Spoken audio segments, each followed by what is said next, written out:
Welcome to Club E. Hi, I'm Rick Brimacombe of Brimacombe and Associates. I am your architect of business growth, and I work with you to unlock the potential and amplify the scale of your company.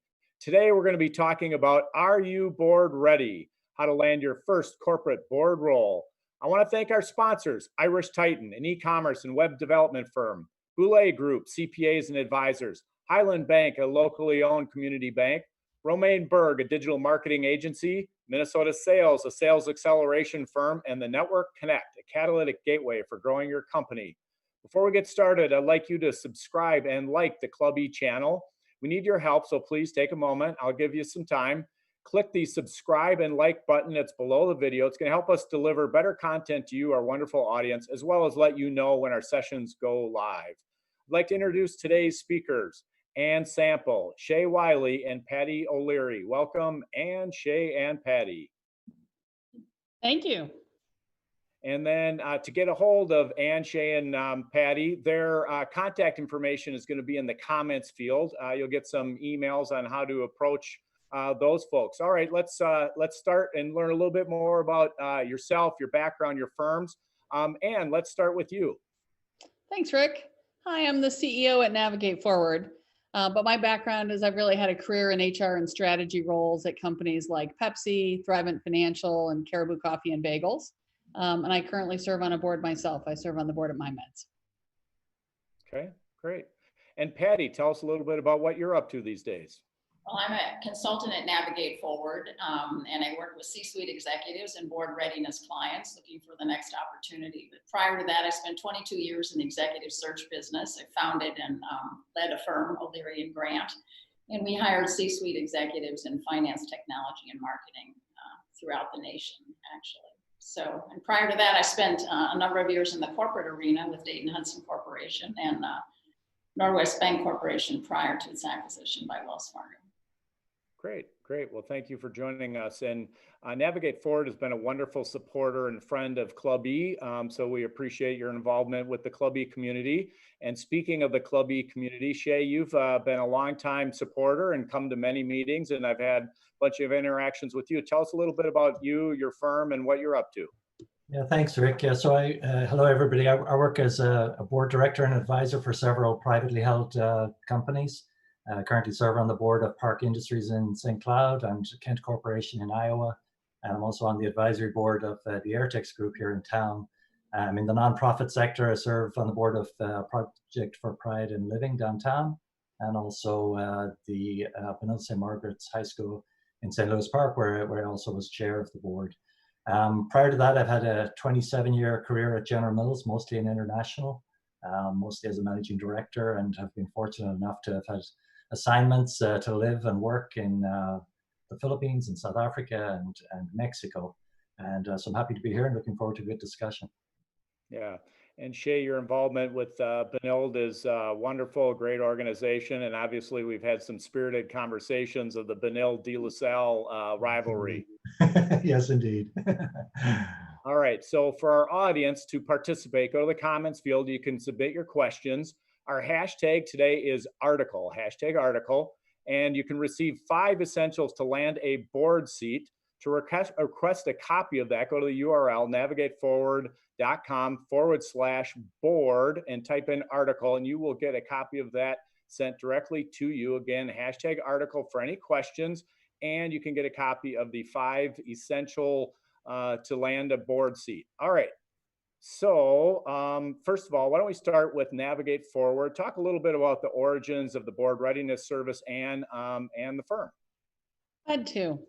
At Navigate Forward, we provide highly customized support to executives, to senior leaders who are in transition, planning for transition, or looking for a board seat.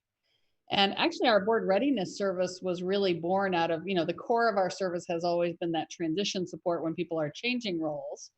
But part of what we learned is that since we are working with executives and leaders, often a part of their portfolio plans involve joining a board. And so our board readiness service actually originated as part of that transition and still is for many people. But we actually carved it out as a standalone service and now work exclusively with folks that are, we work with folks who have the traits and the experience and who we know can get on boards to help them position themselves for success and put themselves in the right spot to be selected. And I have also gone through the board readiness program, and it's a wonderful addition to somebody's portfolio and their career and skill set. So great that you have that to offer. So speaking of questions, we did have a question come in ahead of time. Beverly asked, how does one get on the radar for a board position? And it seems like it's a closed system at present. So the question is, how do most people find and land paid corporate board roles? And are those roles typically filled by retained search firms? Patti, why don't you tell us a little bit about what you've seen at Navigate Forward? Actually, I do think that's a common thought that people have, that search firms fill most board slots, but historically over 70% of board slots that are filled are not filled by search firms. They're actually filled through networking. And so it's critical that if someone is interested in landing a board seat, that you really nurture, activate, and target your network. And not everyone in your network is going to be the right person to connect with. But you think about CEOs, sitting board members, consultants to boards, whether they be service providers like audit partners, attorneys, bankers, and really reaching out to those people, letting them know your value add and that you're interested. That's not to say a search firm might not be involved. A search firm could be involved, but how you get to them is typically a referral from somebody that you have connected with in your network. Or the company itself may refer you if you have connected with a company that may potentially have a board opportunity. And also the demographics of boards are changing. So historically, years ago, it may have been more of a closed system, but more and more women and minorities are landing on boards. And I think in the last year, new directors, it was well over 40-some% were either women and or minorities. So definitely it's opened up, but you need to work your network. That's really the primary. All right. And Shay, you're on several boards. How did this work for you?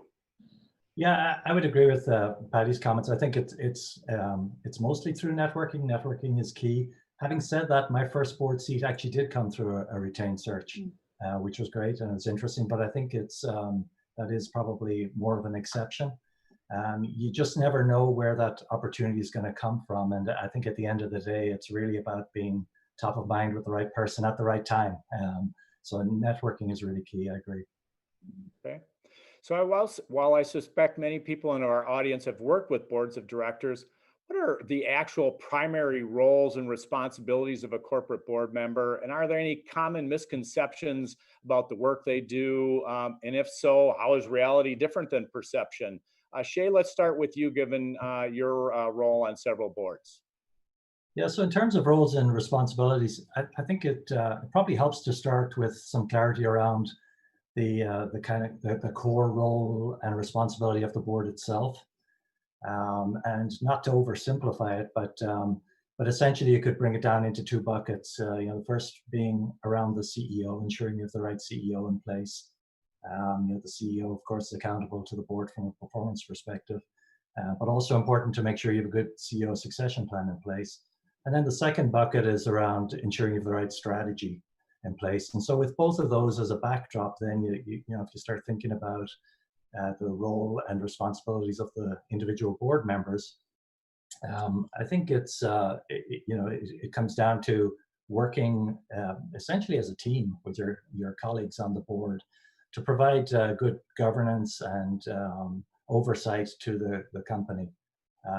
To ensure long-term sustainability and growth, and that can come in many forms. Of course, you'd automatically think about financial performance, and of course that's critical. But also governance and oversight around areas like compliance and culture and risk, also very important. And I think you could wrap it all up with you kind of have to have an owner's mindset through all of that too. So that's what I would say on roles and responsibilities. Thanks. Patti, tell us a little bit about your perspective from Navigate Forward. Yes, well, definitely. I think Shay is right on. I think it comes down to the adage of board members ideally are providing insight, foresight, and oversight, and they're not doing.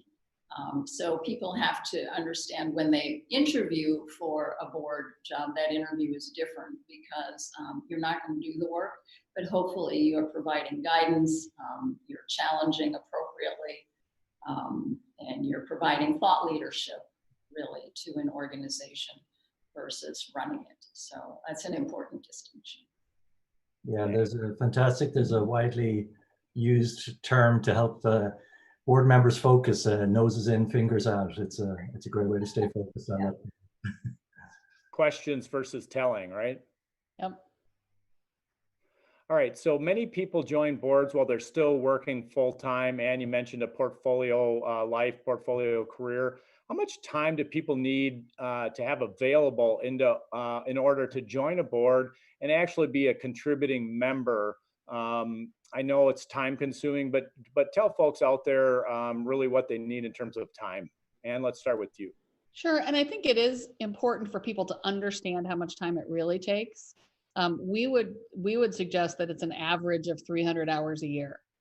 And I think sometimes when people have been in operating roles and they look at how often, kind of how many hours do they spend face to face with board members, they underestimate the amount of time, because what they won't recognize is the travel time, which is admittedly is a little different right now, but the prep time, the committee time, the time in off conversations, kind of one-on-one conversations. And so what we recommend is that if people don't have 300 hours available, it's probably not the right time to look at a board.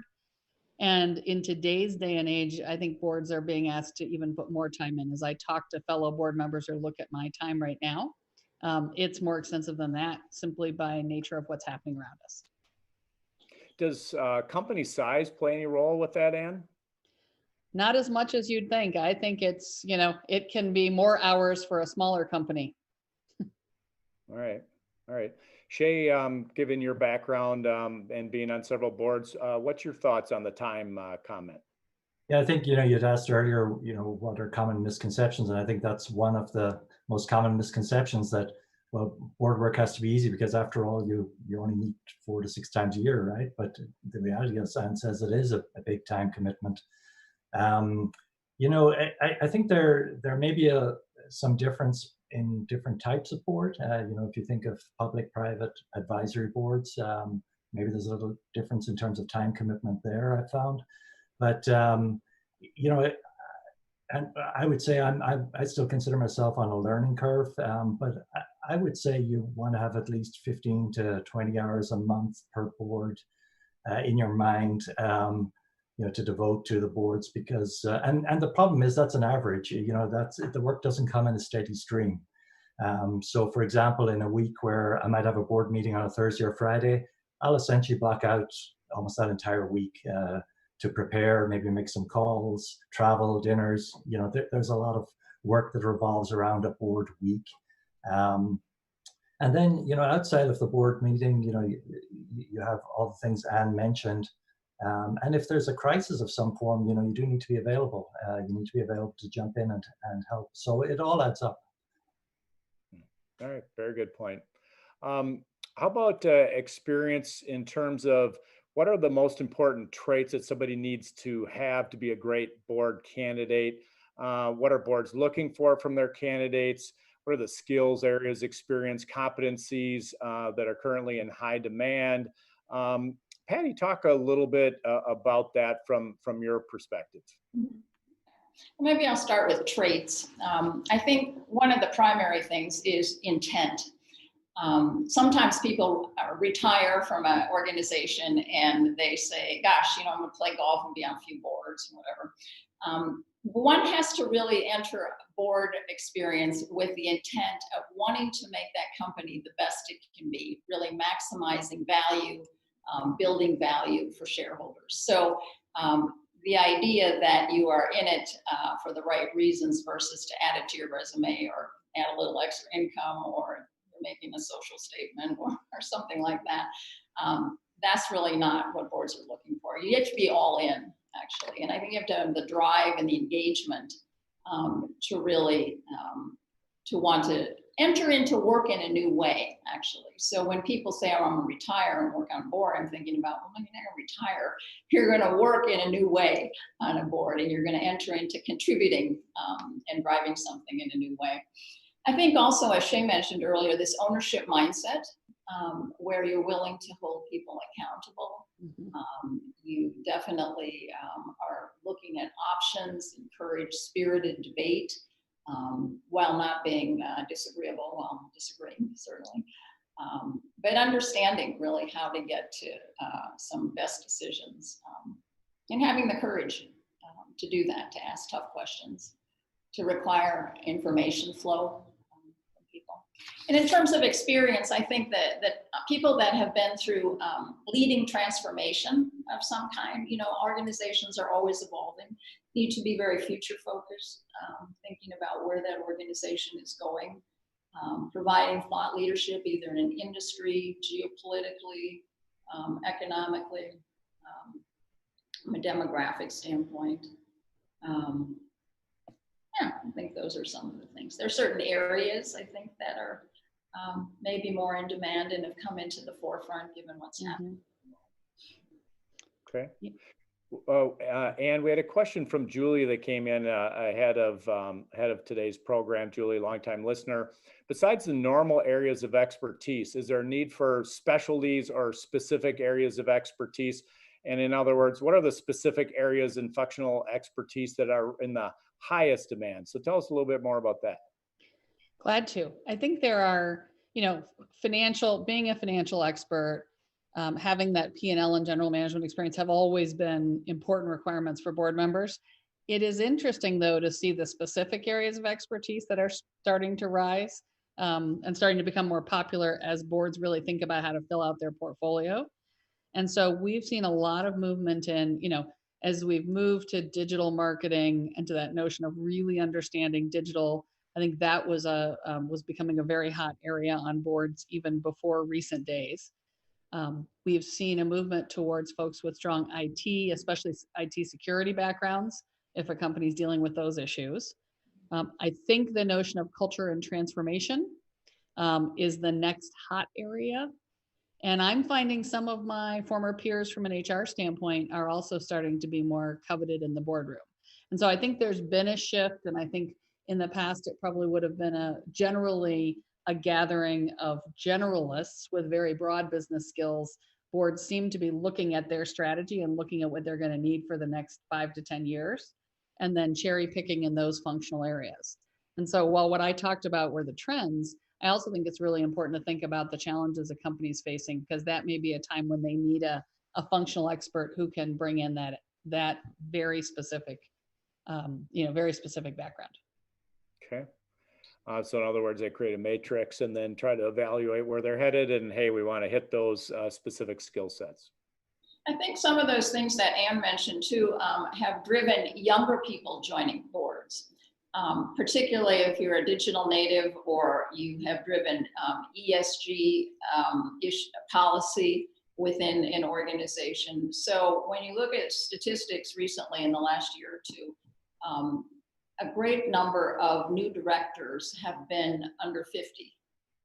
And also they have not necessarily been in the CEO or president role. So they've headed functional areas within organizations. Right.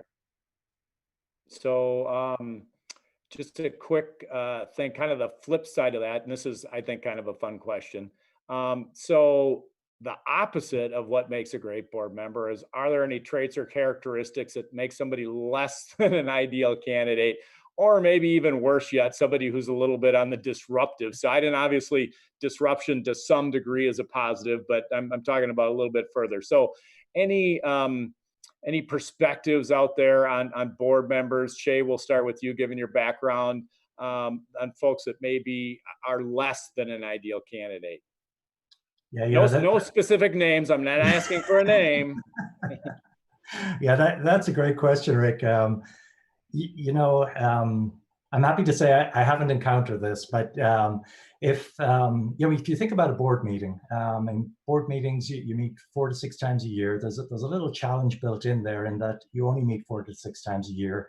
you typically have a packed agenda.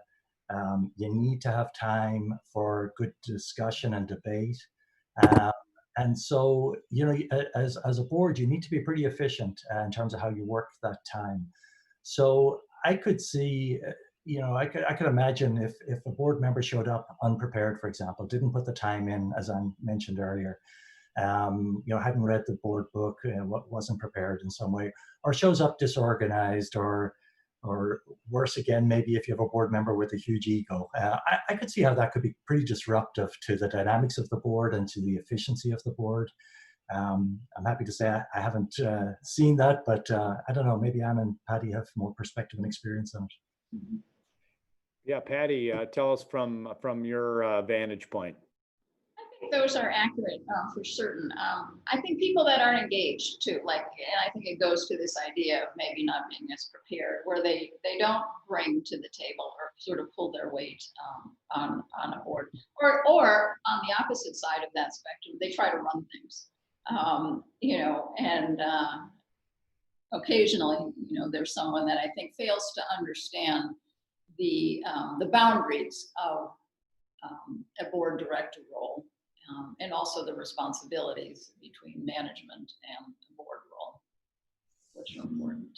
I think, Patti, don't you? I think it's oftentimes when people are on their first board or when they're pivoting to get into that first board, when your entire experience has been as an operator, it is, you know, I feel like the majority of the work we do with people up front in our process is really helping them think about that difference, right, between thought leadership and operational leadership. And when I think back to boards that I've been, you know, either a member of or been a member of the management team working with the board, I loved Shay's comment about noses in, fingers out, because those that come to do the work, you know, I think that's when a board can be most disruptive. Mm-hmm. Right. Yeah, that's probably the hardest transition that executives have across all boards, you know, coming in, because after all, as executives, you're used to rolling up your sleeves and jumping in and helping solve problems, and you know, that's not your role. You've got hopefully a really good management team taking care of that part of it, but it's to govern and provide oversight. And actually, a number of candidates that have come to Navigate Forward sometimes come for help after they have interviewed for a board seat and not gotten they've been rejected. And they realize that they've erred and perhaps interviewed as an operating executive.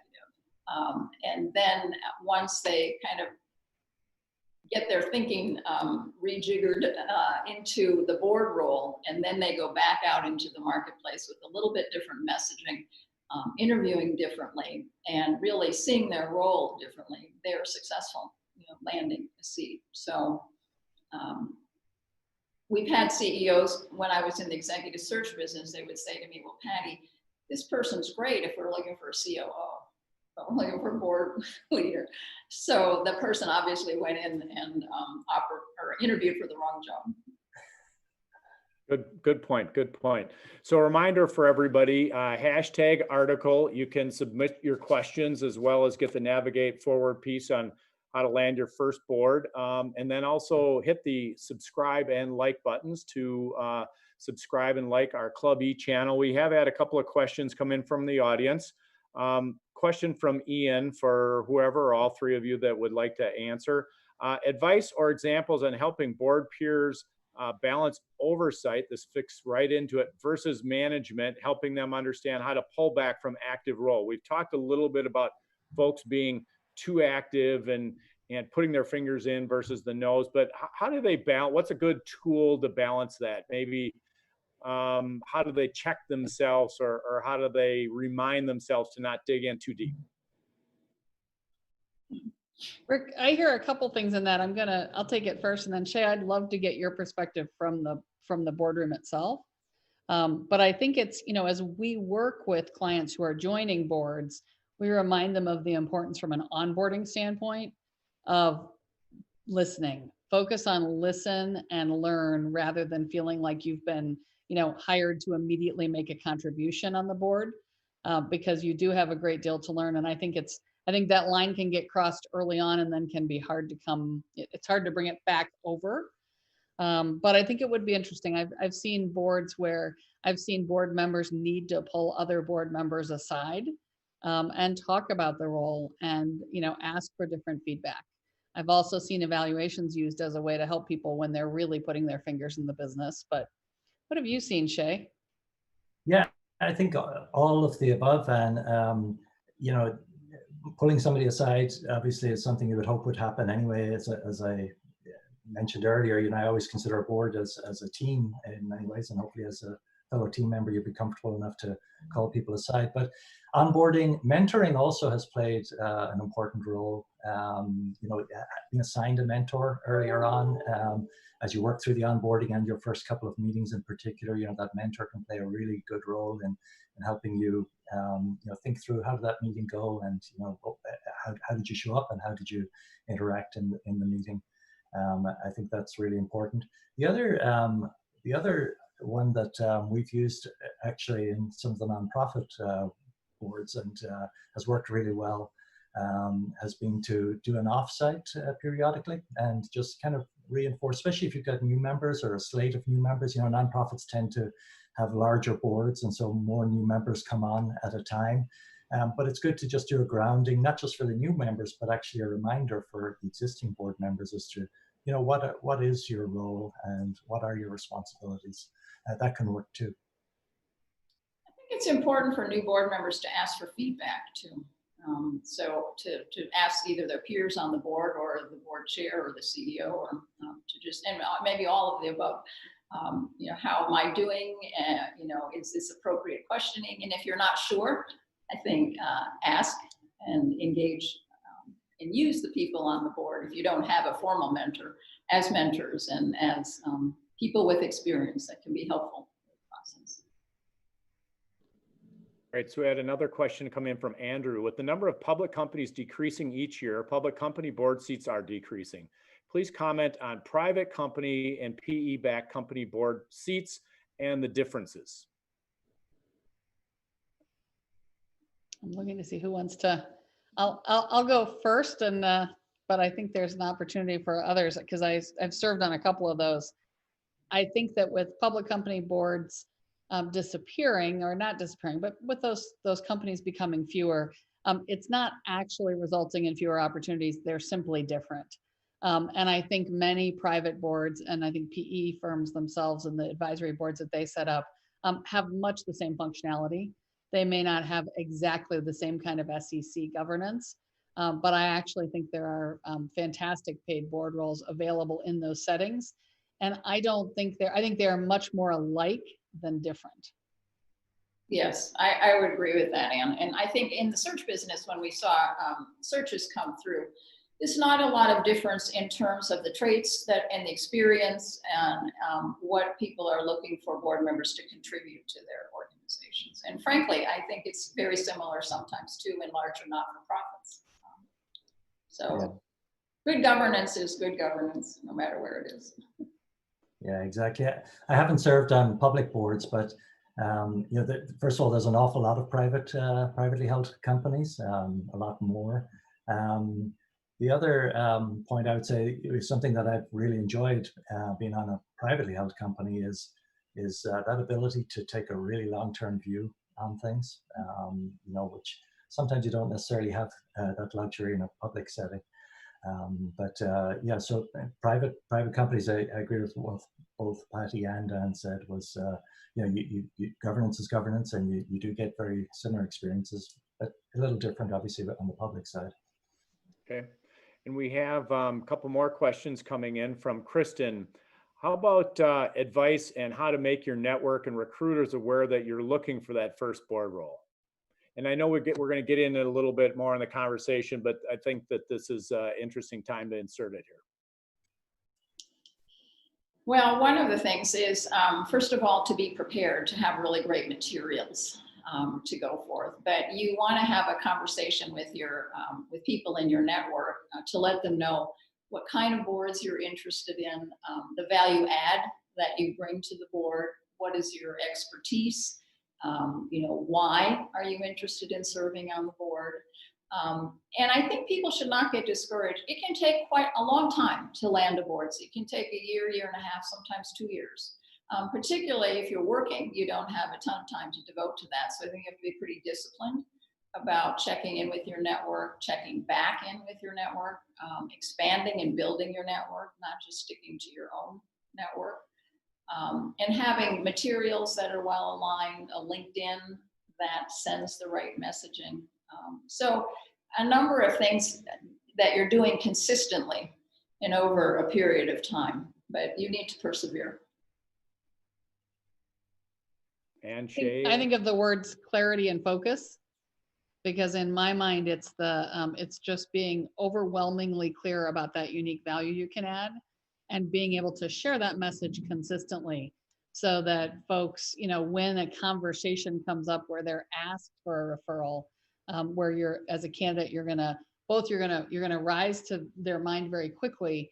And it's also gonna be easy for them to say, in fact, not only do I know somebody, but I've got a copy of their bio, I can send it to you.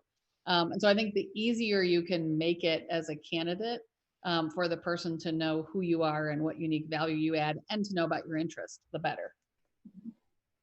Yeah, that's certainly been my experience, everything you said, and particularly, Patti, what you said, there's going to be times where you feel like you're just not making any progress, and you really just, if you're serious about it, you just got to keep at it and drink a lot of coffee and keep networking.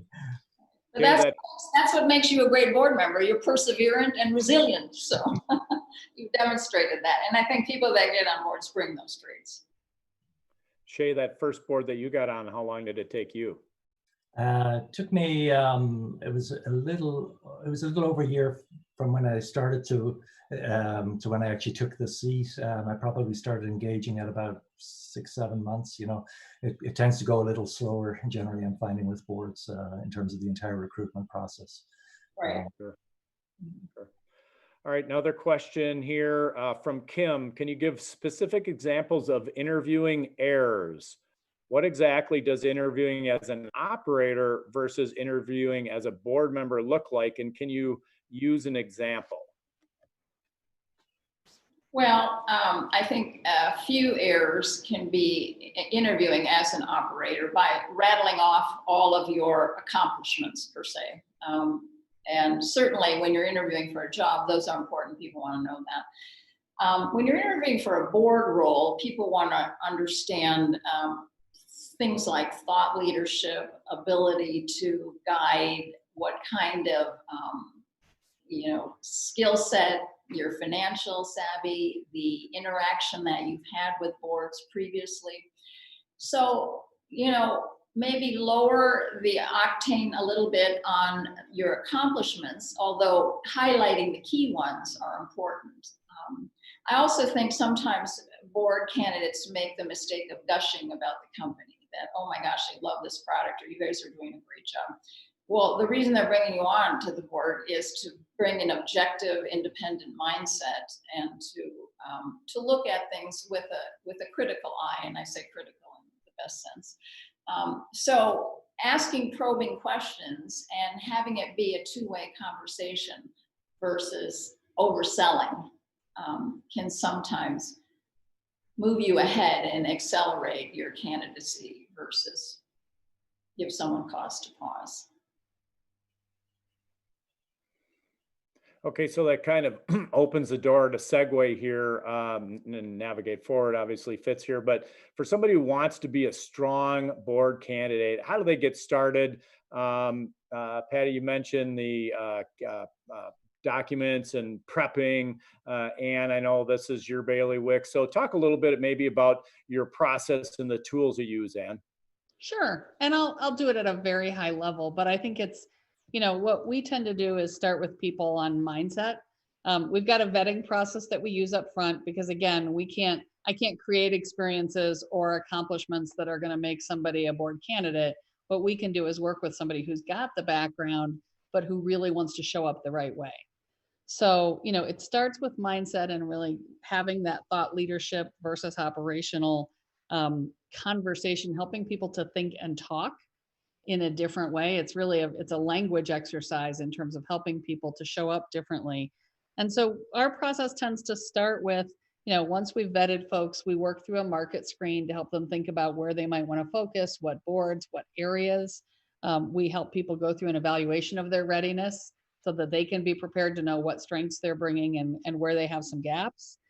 We certainly work on the creation of the resources they're going to need, because they are going to need a board bio, and that is very different than a resume, but we're going to help them work on both of those tools. And then we're going to help them create a networking plan and really prepare for that. And even when very senior leaders are, they certainly are accomplished and have had lots of networking meetings, but the way they want to show up at a networking meeting as a board candidate, we think is slightly different. And so we'll work with folks to, think about how they would operationalize that, think about what they will be saying, and also think about the follow-up cadence. And our supports, we stay with people until they land on that first board. And then typically as they land on their first board, we work on updating bios to reflect that. But it's really an ongoing process of helping somebody, make themselves as attractive as possible to the boards they want to serve. But I think, Patti, it might be good to, I think most people not everybody has a board bio or understands why it's important or what it might be. Mm-hmm. You think you could share some highlights there? Yeah, so board bios are focus again more on thought leadership, more on being a lateral thinker, being holistic about your view of an organization. Sometimes people will come to me and say, well, what I really want to learn is what boards want to hear from me. And I would reverse that and say, well, you're not a fit for every board or every slot on the board. You may be a fit for the board, but the particular slot they have open might not be a fit for you. So versus trying to figure out what they want to hear, it's important for you to understand what you have to contribute and then be able to very clearly articulate that. So being articulate about the contribution, your differentiated viewpoint, what you bring to the board. So for the right seat, you will be a fit.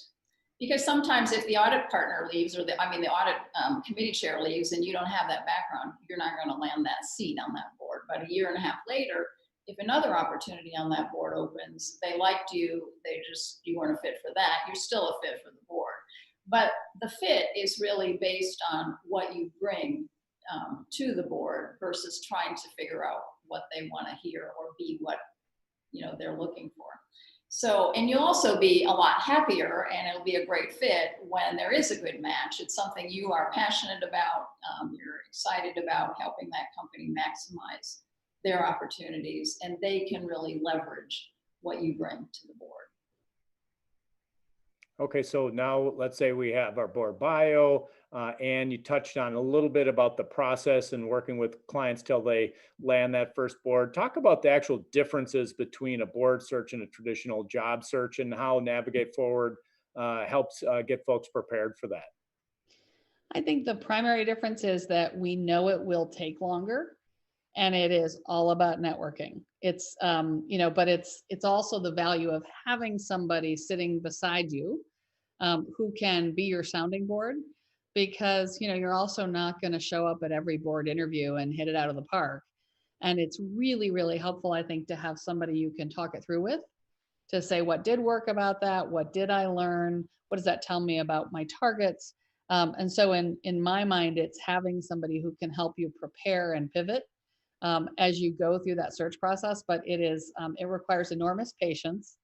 As Shay said, I usually jokingly let people know that they're going to be having a lot of cups of coffee, a lot of glasses of wine. They're going to be, they will be well hydrated because they will be having a lot of conversations with, if they're doing this right, it takes a lot of tenacity. And it's interesting because I think people assume that it's, like I said, they assume that a search firm is going to call and it's going to just happen for them. And so for us, it's about keeping the energy up and also staying optimistic. Mm-hmm. All right, Shay, like you, I went through the board readiness support program, very valuable. Talk a little bit about how Navigate Forward helped you with your board search and what was most valuable. Yeah, same as you, Rick. I would say the same thing. It was incredibly valuable for me as I went through the journey. You know, and I think that's rooted in two things. You know, first of all, the tremendous experience and expertise that Navigate Forward have in this area, but also the processes that they've developed along the way. And so, you know, as an example, what Anne mentioned there, that initial upfront self-evaluation process, I found to be very helpful, in fact, very foundational in the entire journey, in terms of helping me get a little more focused, you know, looking at my career, but then trying to extract from that, you know, what could be my point of differentiation, and more importantly, what areas could be. That was very foundational as a process, and very, very valuable. And then further on in the journey, as I hit, you know, board interviews, again, the experience and the expertise, and as was mentioned, this is a very different process to executive search, executive interviews. That was, again, tremendously helpful. So I had a great experience also through this program. Okay. Patti, we touched on interviewing mistakes and different ways. Any other kind of closing thoughts on common mistakes that board candidates make? Well, I think not to jump at the first thing that's presented to you either. You want to make sure that the board that you join is a good fit. And also, if you do have an interest in really entering work in a new way, as I say, and joining a board or two or three, that first board will sometimes be a springboard or also be kind of foundational to the next board or two that you join. So thinking about being judicious about that and not just joining any board to get on a board, being smart about it. And also persevering, because as Shay mentioned, board interviewing can take a long time. And what we're finding in the market is that I think people thinking that things have come to a bit of a halt, but that's not actually true. If boards have been searching, the search continues. And in some ways it's being accelerated because it's a lot easier to do a Zoom interview than fly someone around the country. You know, eventually they'll want to meet you in person, but some things are actually accelerating a little bit. So I would say to persevere, and also if you get rejected the first time or you don't make the cut, you know, continue the process. Because if you have the right things, you're doing the right things, you will land on a board. Okay. So I'm sorry, go ahead, Anne, sorry. Rick, what I was also going to say is the question from earlier about it being a kind of a closed network, I think where that comes from, and so I'm going to reflect on my own experiences.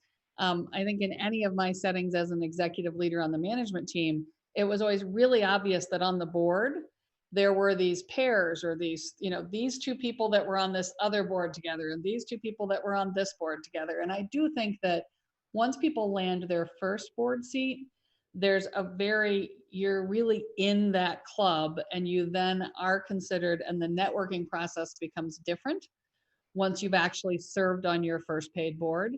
I think that does kind of create and beget more opportunities, but it's not limited to that. And I think that's the most important thing, is to not let that, you know, what I heard earlier in that question at the beginning was, you know, how do I get in the fence? And the key is you get in the fence by getting on your first board. And then I think it's much easier, and I think that leads to other conversations. And because the process is lengthy, it's important that your message is consistent as well, that you don't sort of start to change things up, because your point of differentiation is your point of differentiation, and it doesn't typically change. And also that everything aligns. So your board bio, your credentials support that, your LinkedIn profile is aligned, your messaging to your network is aligned, and then your actual interviewing. So you're really building a brand. Okay. So for those folks out there in the audience who haven't landed on that first paid board, any other closing thoughts, any other final tips for that? Shay, anybody else?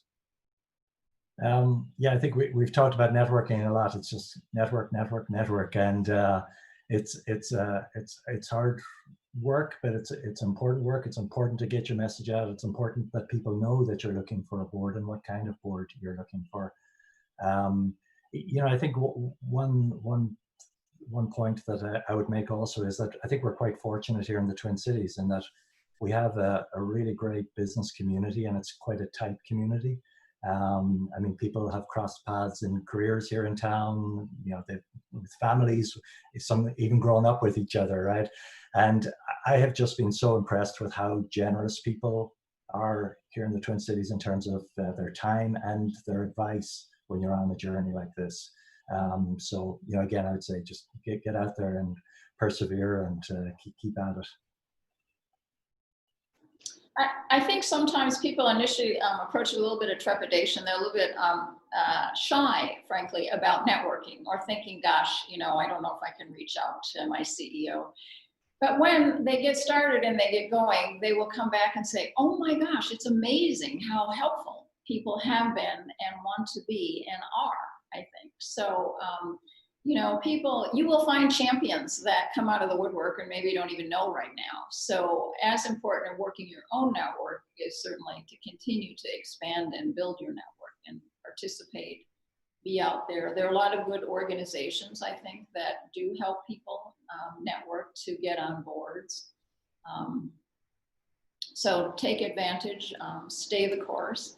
And you have to do it. You have to go to a group meeting, maybe more than once or twice, to get to know people, understand the lay of the land a little bit, whether or not it is the right organization for you. But yeah, a lot of different touch points, I think. The other point I would make is leverage resources. There's actually a lot of resources out there for you. You know, we talked about the board readiness program. There's other resources out there that are fantastic in terms of educating yourself on, you know, what could work, what doesn't work. That's important as well. I think it's part of making yourself a strong candidate, right? Is building up your knowledge of what's happening. I was also going to say, as a, you know, in my former life as an HR leader, I think oftentimes when people are working, they're not sure how their organization would feel about them serving on boards. And I think it's really appropriate because oftentimes companies start to run out of additional development experiences the more senior that somebody becomes. And serving on boards, you know, we actually started to use it as a talent development strategy at several of the organizations that I worked at. Because what we found is, yes, we could send somebody off to another week at Harvard, or they could do another, you know, they could do another program. But the executives that once we got targeted about placing our executives or helping them think about getting onto boards, what we found is the experience of being a board member actually made them a much better operator. And so I think sometimes people hesitate if they are working to bring up that topic. And you may find out, by the way, fair warning, you may find out that your organization doesn't want you to be on a board and isn't going to encourage it, which again, you want to know before you start this process. So I would encourage folks to think about this from the standpoint of their own development. Think about how you can engage. And what you may find is that not only does your organization support it, but they're actually willing to help. And I think Patti and Shay both made this point, but you know, that means other members of your leadership team or your board are willing to also open up their network, because once they know that you have that interest, they then become much more willing, I think, to help, you know, to help you, and they know you well because they've had a chance to see that. So, you know, I think thinking about it as a talent development strategy for yourself is important, but does require you to be managing it. And I also think, Rick, you know, we get a lot of questions because we have a number of people will come talk to us because they're interested in nonprofit leadership roles and joining nonprofit boards. And I could not be any more passionate about the need for that leadership or the importance of it, you know, of people finding a way to add value. I think it is certainly helpful to help people understand governance, but it is not sufficient. And so, you know, oftentimes people will say, well, I'm going to go take a leadership role in this nonprofit board. And it's actually the kind of board that's going to use up 400 hours of my time this year. And that's going to get me onto a paid board. And I think it's very important for people to recognize that while it will help with governance, it will help with building your network, and it will help you demonstrate where you can add value. That is not the same. And so that's why on our board readiness practice, we really keep our focus on paid board roles, only because we think it's actually much easier to get a nonprofit board position, and we would encourage people to do that. They just don't always add up. So makes sense, and that's a common question that comes up. So thanks for that clarity. All right, so we're getting to the end of our time here. Let's call this a lightning round, meaning kind of 30 seconds or less. If you wanted to leave the audience with one kind of main point or takeaway from our conversation today, what would it be? Mine would be focus, clarity, and patience.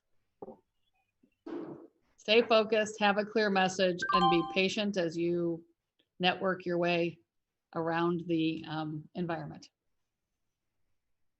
Yeah, I would say if you want to do this and it's a good fit with your background, do it. I think it was Abraham Lincoln, or I might be wrong, that said the best way to predict the future is to create it. So create it both for yourself and for the board that you're joining. Yeah, and I would say if you're serious about doing this and you understand and are prepared to sign up for the commitment, then treat it like a job. It's your job to get after this, and it's going to take time. You need to be resilient, but it's a fantastic journey.